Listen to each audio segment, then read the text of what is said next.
Welcome back to another episode of Light Beer, Dark Money. I'm Sean Noble. We have a special edition of Light Beer, Dark Money today. We have Nadine Ness.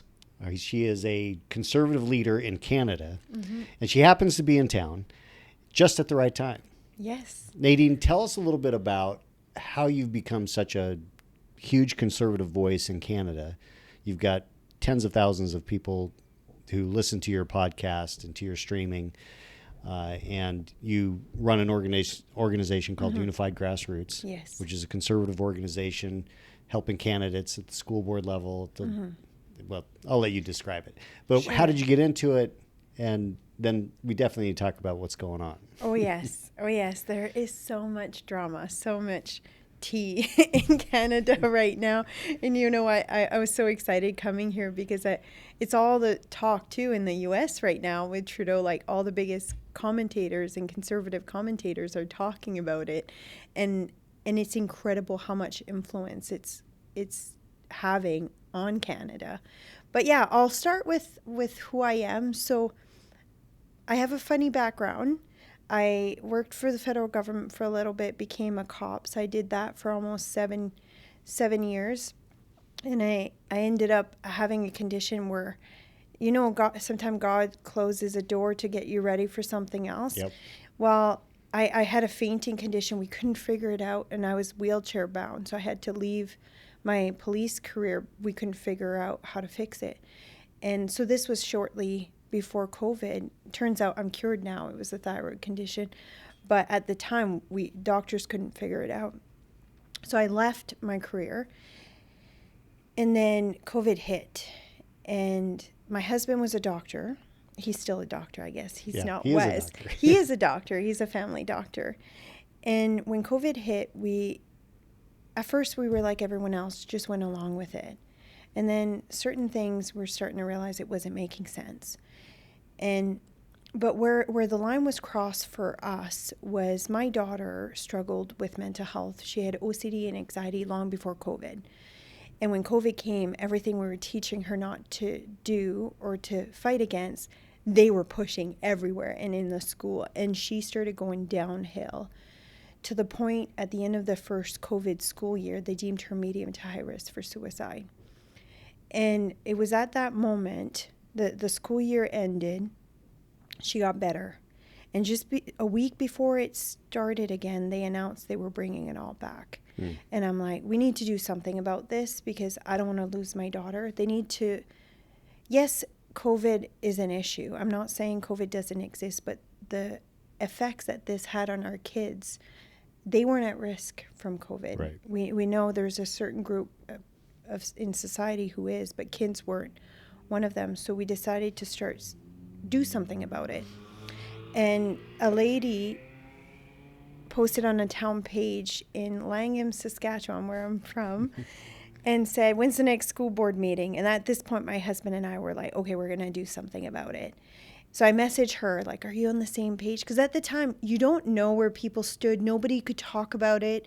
You thought basically you were alone. And if you said something online, you just get, like, attacked. Right. So I messaged her, are we on the same page? And it turns out we were. I said, well, my husband's willing to start speaking up. Let's meet at my house. We live on a farm.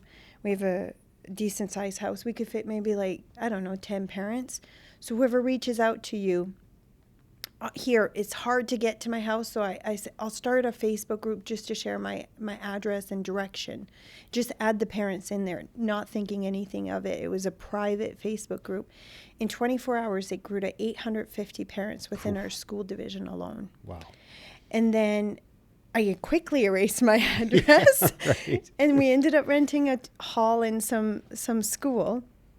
And this was on Wednesday. By Saturday, we had 2,500 parents, and we had 250 show up. And you know about, like, when it comes to politics, most of the time you don't get that many people right. show up unless it's Trump. He's a phenomenal that nobody can explain.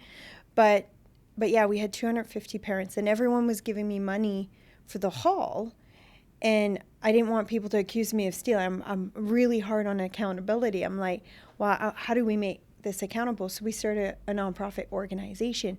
At the time, it was called Grassroots Concerned Parents, and that's kind of how the organization start it. And then because my husband was a doctor, I would get all the doctors in the province message me, hey, do you know any more doctors? All the nurses, all the teachers.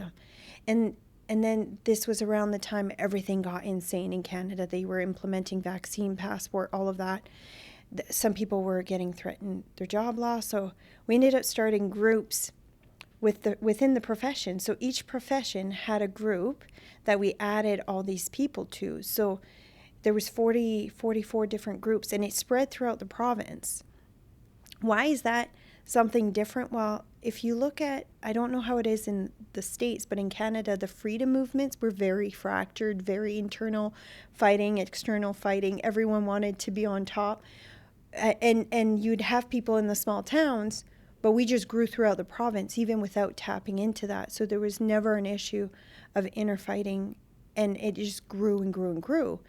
And then we were the most effective organization at stopping or reducing the amount of COVID mandates that they had in Canada. Our province was the best, the least bad. And Saskatchewan. Yeah. Because that's where you were, that's where the activity was pushing back on this. Yeah, so Saskatchewan was the least bad one. And like even when the second year came around, we had no lockdowns, no limitations, nothing. But what did that is our group went from that 850 to 10,000 within a matter of a month. Wow. And then it got bad before that. Like our premier, which would be the equivalent to Governor Trudeau, sorry. We're going to talk about that later. But our premier was one of the worst. There's a video out there. If you watch it, it's like chilling. He tells the camera, we've had enough patience with you. The time for patience is over. Wow. An elected official should never talk to the citizens that way. They're not there to rule us. They're there to serve us. And anyways, I did a video to him on basically saying how he's lost his way. I took all the party priorities and listed them and say, can you say you're doing any of this? Like, these are not for when times are good. These are for when times are tough. So you don't lose your way and you've lost your way. Anyways, it went insanely viral throughout the province. And then the premier called me after, and we had like a 1 hour, 15-minute conversation. And then my daughter was in the car and losing her mind. So I'm like, I'm sorry, Premier, but I have to go. And then the next day he did a 180 with his communication. So I don't know the whole reason. I'd like to say he had a change of heart, but I think he saw that it was political momentum building. Well, there is a saying that for politicians to see the light, they need to feel the heat. Yeah. So he felt the heat. Oh, yeah. And you were a part of that, obviously. Yeah. A big part of that. And so. it got more warm for him. And then after COVID, because we were like an organization standing up for what you can't stand up for, what you shouldn't be talking about, we became the hub for kind of anything happening when it comes to like the sexualization of kids in the schools and the gender stuff. Like Canada was really bad, and it all kind of came in during COVID. It kind of slid in there and parents didn't know, so we started exposing that. And then we had a campaign. We had policy that if a child decided to socially transition at school, if they didn't want their parents knowing, they wouldn't even tell the parents. And so we exposed all of that. Even the province didn't know that was in the school. It all got in at the administration level. So we did a big campaign for parental rights legislation, and we were extremely effective. When we first went to them and say, how do we fix it? And they said, well, we would like to fix it, create public pressure. So that's what I'm good at. So then we created public pressure, and then it was easier for them to bring the parental rights legislation. And there was a few incidents that were quite grave, like Planned Parenthood, which is in Canada too, was doing sexual education. They brought these porn cards which are, we wouldn't be able to record it, even say what it is on the show. It's so atrocious. It's amazing. And so that was a big scandal. And then, remember, I was a police officer. Well, I'm not just any police officer. I was trained to profile child sex offenders, so pedophiles and non-pedophile sex offenders. So I did a deep dive into the organization that was working with Planned Parenthood, and they had a plan to revamp the entire sexual education to make it a pleasure-based sexual education. I like to clarify the difference between the two. So the mentality behind it, if it feels good, it is good. But we all know that what feels good to the body is not always what consensual. But that whole mentality, they wanted to switch that, and it goes right along with pro-pedophile activist agenda. Yeah, right. And I showed how, like, I was trained to look for these things. So I did a big expose, like a 18-minute video. It went insanely viral, like hundreds of thousands of views. They were banned from the schools the following week. No more access to the schools. So, yeah, and then we were so like... you've been busy. We've been busy. And then we don't like to just complain about what is wrong. We like to actually provide solution to fix it. And that's kind of what we've done as an organization. Even with the COVID stuff, there's so many things we did. But then we realized, okay, we can work on the provincial government, but if that falls, like, there's other avenues we need to get involved in, and that's like the school board level, the municipal council level, because in Canada it's gone woke because the Conservatives have stopped stepping up to doing what needs to be done. Right. So they've sat on the couch, or, well, I wouldn't say that. They've been too busy probably working, running businesses, but they haven't stepped up in positions where they should have. So it's all gone to the woke left. And school board's a perfect example of that. So we just had an election this fall, and we had 50 candidates run throughout the province, but there was other groups. Our group had 30. There was other groups that had some, and I'm going to tell this to your viewers too, because they might want to know about this, because it's something we learned. As an organization, we never named our candidates publicly. We never said, go vote for this person. What we did is give them training, the one that you came to help with. We give them training on how to campaign, training on messaging. We help them do all the paperwork to apply. And we had 30 candidates, and 25 of them got elected or acclaimed. That's great. So in the other groups that ran candidates, they named them. They thought, okay, then people will know who to vote for, but it put a target on them. And there was massive targeted campaigns on those candidates, but nobody knew who ours were. Right. So they didn't know who to target. So, and that was like at the school board. We also got a lot of people to run a nomination election, which would be considered like your primaries. Okay. We call it nomination election in Canada. So, and we were a bit late in figuring that out, but the ones that we helped won, and now they're state or provincial officials. That's awesome.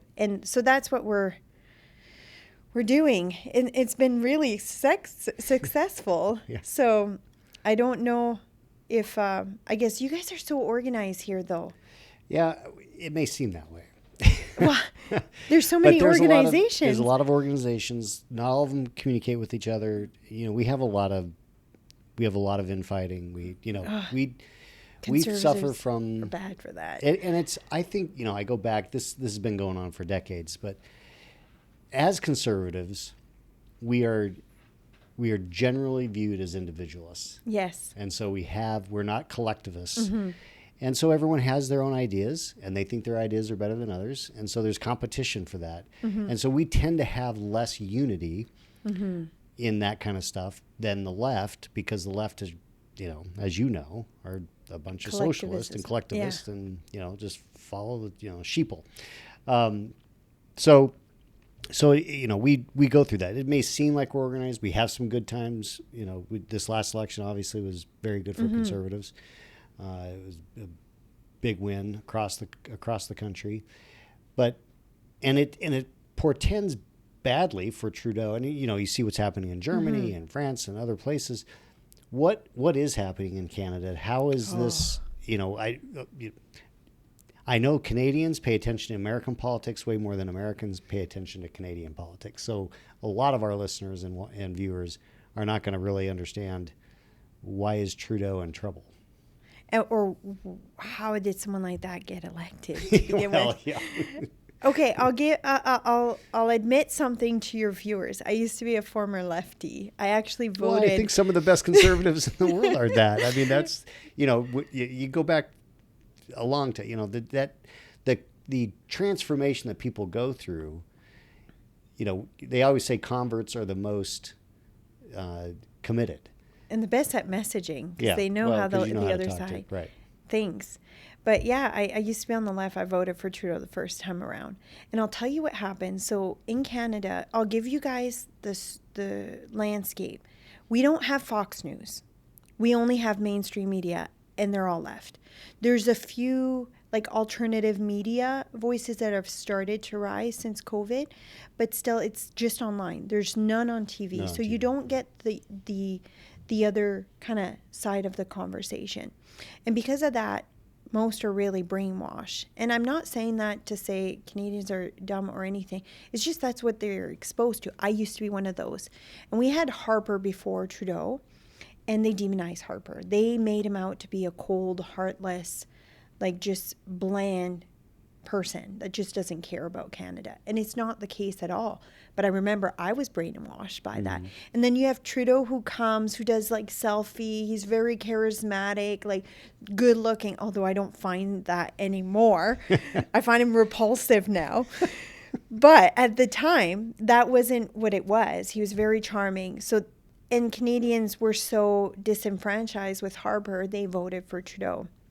How he stayed in power? Well, he buys his vote, so to speak. So he'll offer all these free things, which we all know they're not free. Right. Taxpayers pay for it.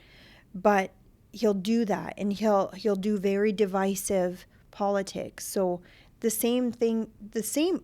behaves the same way as the Democrats. So they'll do like identity politics, LGBTQ, all of that. They'll keep yelling that conservatives are going to make abortions legal, even though it's not even on the platform. Right. So, but they'll keep yelling that. And I think that's how he stayed in power during COVID. He got this very divisive, and this divisive policy, he said he was going to do passport. And at the time, the majority of the public was so pushed into fear mode, they were demanding for it. Right. And that's how he stayed. Now, Trudeau is the most corrupt government we've had in Canadian history.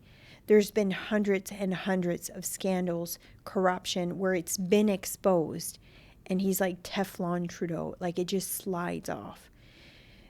But there's two reasons it slides off. The last election, he got a minority government, which means in the U.S. you have two parties. In Canada, we have more than two. We have the Conservatives. We have the Liberals, which is Trudeau. We have the NDP, New Democrat Party. They're basically the same as the Liberals. They try to pretend they're different, but ideology-wise, they're the same. They're just, the NDP is supposed to be more pro-union for the workers, but they've gone full woke. And then you have Bloc Québécois, which is a conservative group, but it's for the separation of Quebec. Okay. So Quebec has a lot of seats. And Quebec is mostly conservative, but sometimes it'll be Bloc Québécois, sometimes it'll be conservative. A little bit of liberals, but not really. So that's the landscape. Last election, Trudeau got minority government. NDP, which will probably never form government, said, we'll team up with you to do a majority government, but you have to pass the things that we want, like dental care, all these socialist agenda things. And NDP has been voting alongside with Trudeau, no matter how many scandal he gets. They're not going to vote non-confidence or against him because that's their only chance at getting anything they want. Their only way to get power is to attach themselves to him. Yeah, and they're never going to get that with the Conservatives. So we've been basically held hostage by this coalition. That's why if you're watching the news or Pierre Poilievre talking, the NDP Liberal coalition. Now, there's been recent pressure, even before Trump came into the picture, because on the provincial level, on the state, if you compare it to the state side, usually you'll have a conservative party and then an NDP party. So like the one that's trying to use the Liberal. Now, the provincial and federal, I know this seems boring, but you got to understand this. The provincial and federal are the same party. Even though they're different jurisdiction, if you buy a membership to one, you have it to the other. Got it. So because Trudeau is hated so much at the federal level, and because the NDP's keeping him in, now Canadians are pissed off at the provincial NDP. And we had elections happening at the provincial level, and the NDP wasn't doing so good. So they try to distance themselves from Trudeau. Where Jagmeet Singh, which is the leader of the NDP, said, we're not gonna go along with Trudeau anymore. Just before the election, he's still going along with Trudeau. Right. But then this is where I think things change for the better. Then Trump did the whole tariff thing, and now all of the province, all of the premier know how much that's going to affect Canada. The scale of how much that would destroy Canada. Your viewers need to understand. We export 40% of our entire economy is export to the U.S. Oh, wow. So if we get tariffs, that 40% dwindles down to nothing. And it's 60, it's in the 60% of our total export is to the U.S. So it would halt Canada as a whole. We would have an economic collapse if the tariffs came in. Now, do you want me to say what I think Trump is doing? Okay. So, again, I'm a trained profiler. So, remember, I can profile sex offenders, but I'm also trained to profile normal people. And I've profiled Trump. He's extremely strategic and extremely brilliant. And whether people agree with, he has a little crass personality. Sure. But he is brilliant in deal making and business and stuff. I think he's trying to create pressure so that we have a change in government and a change to a conservative government in Canada. Because imagine if you have conservative in Canada and the US, the amount of teaming up it can do for global stuff like UN, stuff that Trump wants to get out of. But if you have the Liberal government that undermines Trump at every opportunity they have, which they do, they constantly mock him, they antagonize him, and someone with Trump's personality doesn't handle that very well. It's in his profile to fight back, or to get offended and then I'll show you who's more powerful kind of situation, and that's been happening. I think he's trying to put pressure for a change in government, but he's not doing it. If he wanted to control Canada, he would say, unless you change government, I'm going to do 25% tariff. But he won't do that, because if he does that, then Trump's the bad guy. Right. He's doing this so Canadians realize how awful leadership we have and start demanding more a change in government. And you're seeing they're falling like cards right now. You have our finance minister, which she's not a hero. I know the media is trying to paint her as this hero who's standing up to Trudeau. She's just as worse. If she's actually probably worse than him, because she thinks she's doing everything for our good while being a tyrant. But so she stepped down, and then there's a whole lot of frenzy happening. And then Pierre, who's running for he's the conservative leader. He's just been phenomenal, knocking it out of the park with speeches. He's rallying the people. He's the example of what a true leader should be and a conservative leader, and people should take note. When he has a rally, there could be 2,000, 3,000 people, 4,000 people there. He'll stay and shake every hand of anyone who wants to shake his hand, sometimes till 2 a.m. One of the things that is impressive about him is he is really good. He's a very good communicator. Yes. Because he speaks simply, speaks directly. He doesn't use, he's obviously very in touch with what we call the grassroots. So, and you have those. So he's very in touch with the average person.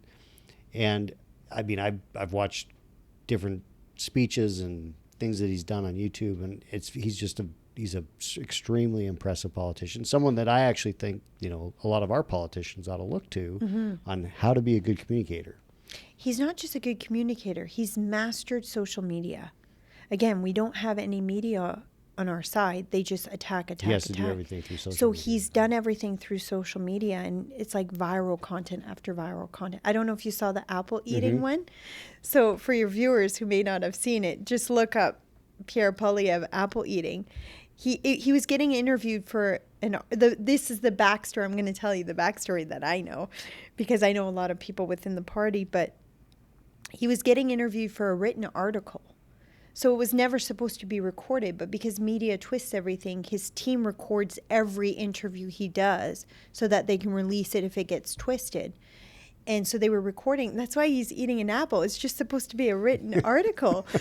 But he just dominates that conversation, and he challenges the reporter because the reporter has that narrative they're trying to push. And he's done phenomenal at that. He's only gotten better.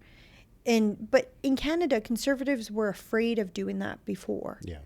But because Pierre is so good at communication, he's not one bit afraid. I think he thrives in those kinds of situations. And he's proven that over and over again. And I think it's only going to get better. He's getting bolder in the way he speaks to certain issues. But he does it in a way that's not mean either. Right. Like Trump can be bold, but he can be mean. Mm-hmm. But Pierre does it in a way where you're like, okay, yeah, I get it. And it doesn't make you hate. I mean, you'll have the true anons, we call them, Trudeau, like cult followers that will say awful things about Pierre. But when you think about it, like the general middle ground voters are all swaying towards him. Yeah. So what's the sequence of events that we're facing? What happens next? Okay.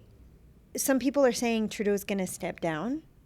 He's not going down unless he takes everything down with him. Remember the whole profiling? He's the classic narcissist. He fits every check mark.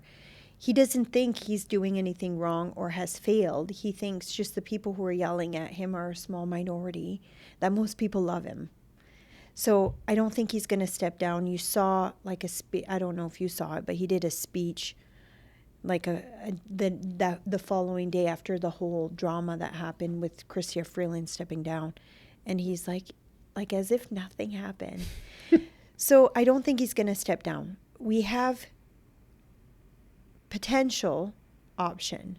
Jagmeet Singh, the NDP leader, we need him to vote no confidence. But he won't, because then he's going to lose his seat. Like, they're projecting so poorly across Canada. Most of the NDP will lose seats. And when is the next election? Or have they said it yet? 2025, like it'll be in October 2025. Okay. And they've pushed it back so that all these MPs who are going to lose their seat can get their pension. And Jagmeet Singh gets his pension in February. And then a couple of days ago, NDP said, yeah, we may do vote of no confidence in February. Right when his pension.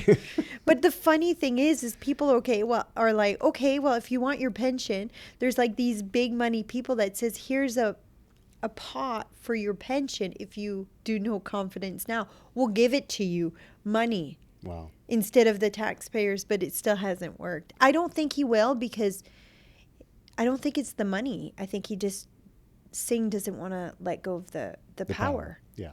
Like, why would you? Right. Like, he loves the attention. So as Trump is getting inaugurated in the middle of January 20th, we're then going to see a sequence of events that are going to play out in Canada, and it's kind of hard to determine what that's going to look like. But the pressure is going to be there because Trump's going to do something on tariffs. It's working already, because he said we'll do 25% tariff if you don't take control of the border. If we take control of the border, then supposedly the terrorists don't come. And so they've done that. This week they had big announcements. I think it's still going to fail miserably, because Trudeau, they don't know how to spend money. They don't know how to make things happen. They're just such an inept government. But then there's been this whole thing of Trudeau the governor. So basically, when Trump announced that, Trudeau was realize, okay, this is going to hurt Canada, they had a phone conversation. Trudeau flew right away to Mar-a-Lago. I can never say that. Mar-a-Lago. And there was a joke, basically, well, if you can't not take advantage of us, then maybe you should become the 51st state and you'll become the governor. That would never happen because the state would not elect Trudeau as the governor. But that joke's been continuing on. And the more Trump does it, the more mainstream media just continues. And the funny thing is, Pierre's really smart. He hasn't even mentioned it. The only thing he's mentioned is how weak Trudeau is. And they keep linking Pierre to being a Trump or a MAGA. They call it Maple MAGA. I'll take that badge proudly. I would be a Maple MAGA. Make North America great again. Yeah. But, and the funny thing is, Chrystia Freeland is the one who started with that name. She insulted all the conservatives in the House, in the Legislative Assembly, and said something Maple MAGA, and we're like, we'll take it. Fascinating. But yeah, so we'll see what will happen. I think the more he does that, the more Canadians wake up. And not only that, it started a phenomenon online where Canadians are saying, yes, please do it. Like if you go look at any polls, do you want to become 51st state? It's like 80% yes. Is that right? Yeah. So Canadians, the average Canadian would prefer to be the 51st state? It would online. Okay. Online. It's not a true reflection. But a majority would, because Canada's hurting that bad. And I don't think it's because they don't like their country. It's just they look to the U.S. and U.S. is not hurting as much. So I don't necessarily think all Canadians or the majority of Canadians would want that.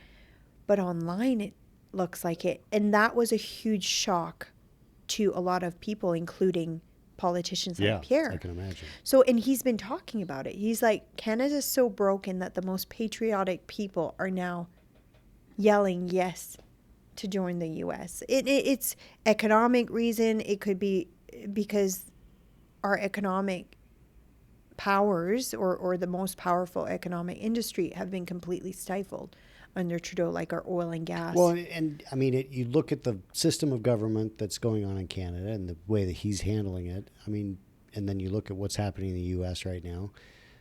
I mean, if you believe in freedom, it kind of makes sense that you'd want to be the 51st state. And he's coming after our guns, so that's a really, really big thing. There is the same thing in the U.S. and Canada. You do have the rural versus city folk divide. We also have a lot of pumping new immigrants into Canada, which will most often vote left because they want to be able to bring in more of their family and friends. So you do have that happening. But yeah, they did a big gun ban. So that's gotten a lot of people riled up in Canada. There's been so many things. So there was a new announcement, the GST break. I don't know if you know much about that. No. And they said they were going to give a check, a $250 check to every working people. That's now been canceled. But this used to work with Trudeau. He'd offer this. But now Canadians are so done that it actually made his number tank. So he did a tax break and it made his number tank. And not only that, the tax break was only, so December 14th, he announced it, I think, like the first couple of days of December, that all these businesses had to change their tax code to not charge GST, so goods and service tax. But he only gave them 2 weeks notice. So now all these businesses across Canada in the busiest time of the year had to go and change all of this. You had Pepsi, Coke saying we're not doing it. So it really, really backfired. And then the funny part is their messaging is we're taking taxes off your groceries. Groceries were already tax-free. But what they were taking taxes off were chips and chocolate bar and rotisserie chicken. So they did this big messaging. Oh, we're gonna save you so much money from your groceries. When in fact it was only like one or two things. So 30 cents. So it backfired because it's like those. Oh, we're saving you. We're so good for you. But when in reality, they're upping every other tax. Yeah. So in Canada right now, if you add all of the taxes, you pay more in taxes than you bring home. Wow. So when you pay taxes That's on terrible. everything, and then they just did a capital gains tax now, and they're even they're looking into doing a tax on if you sell your home and it's gone up in value, you have to pay tax on the difference. Just your personal home, not a flip. Right. So every avenue they've started doing that. So when people say, I want to go to the U.S., they compare it to the U.S., and it's a no-brainer. I think if Trump was to open the border right now, actually, if you do talk to him, if he was to open the border, I think you'd have massive amounts of conservative going to the U.S. Coming to the US, right. And it would help keep it red. Yeah. Just All right. just give him that nudge. Hey, if you A permanent majority. permanent majority. Yeah, exactly.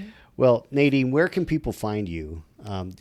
Obviously, we don't have the time to go through everything that you have covered, and you have your own platform. Where can people find you to keep up on what's going on in Canada?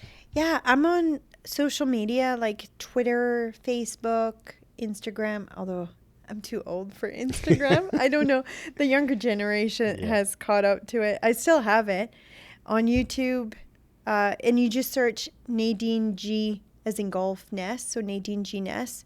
And on YouTube, I have a show called Your Daily Dose of Salt and Light. So I do a live, the good and the bad live show every day from 12 to 1 Saskatchewan time. And I would tell you what time that is, but Saskatchewan doesn't change time. Neither does Arizona. Oh, you don't either? No. I didn't know that. That's right. Oh, okay. And the I know only state. Trump is thinking of changing it so the rest of America. Right. But I don't know. I want him to wait just till it changes again, because I want to be the same as Alberta. Okay. Not the same as Manitoba. Again, I feel like Arizona probably feels the same way. Most Arizonans probably want to be on Pacific, want to be the same time as California. Yeah. Rather than Utah, New Mexico, Colorado. Yeah. That's just that's my assumption. That's another subject for another episode. Yeah. Well, Nadine, thank you so much for taking the time. Please go watch her stuff. Follow her on Twitter. Canada, especially for the next year, is going to be a fascinating thing to watch. Obviously, the U.S. is going to be fascinating with Trump coming in. But this is a really good civics lesson for us on how policies in the United States have impact on what's going on in our neighbor to the north. So thank you for doing that. Also policies in Canada, how it impacts the U.S., because a lot of the woke people use Canada and say, oh, see how this is happening in Canada and successful. Then they try to push it here, because usually the woke stuff comes to Canada first. Yeah, and that's a great point. If we can put a line there, and you know what, if there's conservative commentary that are listening, we could use your help.